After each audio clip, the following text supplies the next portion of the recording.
located Snohomish and King counties. Winter storm warning remains in effect until 10 a.m. Pacific Standard Time Tuesday at or above elevations greater than 3,500 feet. Rest of today, rain late in the morning. Small craft advisory from 1 p.m. this afternoon through this evening today. Wind advisory for the following areas in Washington, East Puget Sound Lowlands, Everett and vicinity, and Tacoma area.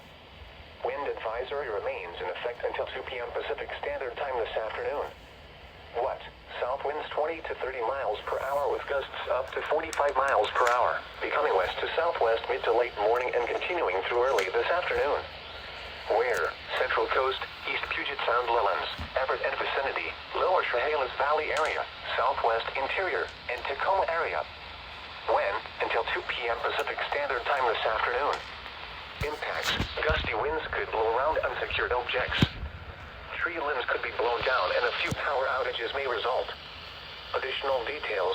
Remaining foliage on trees in the region could result in higher than usual impacts for winds of this magnitude. Secure outdoor objects. The 8 to 14 day outlook for Washington State.